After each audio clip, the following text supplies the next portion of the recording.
we are doing it over the video, the inconvenience tax. The area we decided to go on to is the Fair Tax Act, and this is Steve explaining what it is.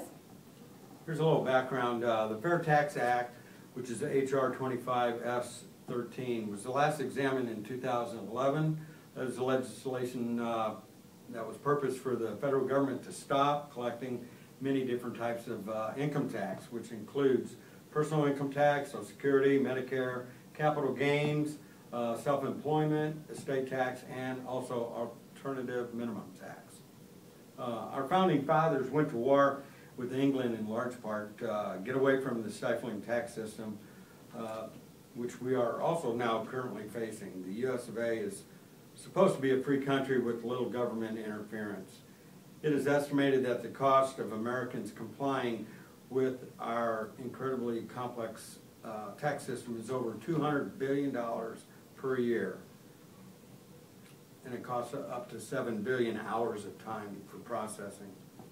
The current federal tax system is clearly broken, unfair, overcomplex, and almost impossible for most Americans to understand. But there is a reasonable bipartisan alternative that is both fair and easy to understand. This system allows for us to keep your whole paycheck and only pay taxes on what you spend.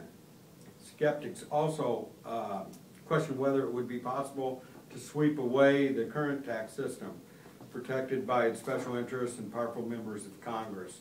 But supporters of the fair tax say that enough people rise up, even Washington couldn't resist a second tax revolution. And part of this is a prebate, which is an annual consumption allowance, which is being offered in the fair tax. It's designed in part to relieve poverty, level Americans by providing a monthly check that would essentially offset all their sales tax expenditures. The amount of allowance would be based on the poverty level guidelines and would increase for larger families.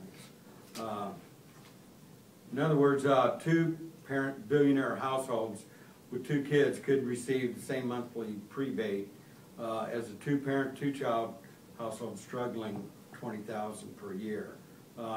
The prebate is geared towards poorer families, but everyone would receive a monthly check regardless of income. And now Kevin with the pros. I'm Kevin. I got a few positives about the fair tax I'll tell you about. One of the positives is that it would do away with Social Security, Medicare, Obamacare, and all the other government spendings that put the federal budget on an unsustainable path. So we try to do something new before America is totally bankrupt. Another one would be helping investments. Capital gains tax would be eliminated. Individuals who could afford to invest will enjoy the tax-free compound growth. And a third positive to this would be the benefits for the businesses.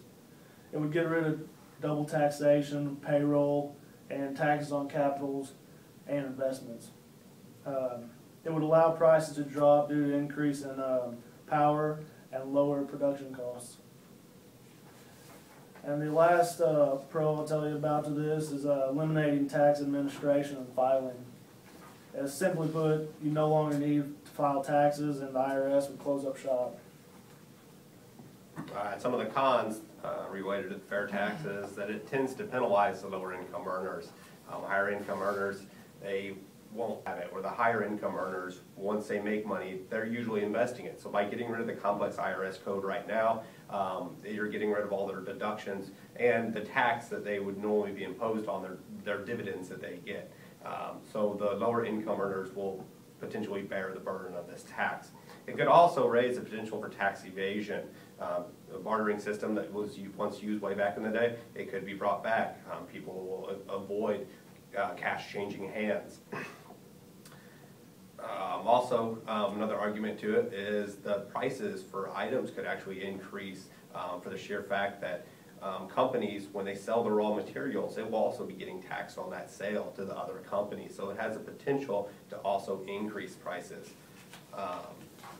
This will also make state taxation a little bit more complicated. This Fair Tax Act solely relates to the federal income tax. So the state tax will still usually probably will tax your income and your payroll and everything else. So it'll put a bigger burden on the state tax. And I guess we'll go to Don to finish this up. Alright, so we all can agree that our tax system is complex and hard to understand, and this is just one area that the government is looking into to simplify that problem. This is Group 6. Just go, keep on going.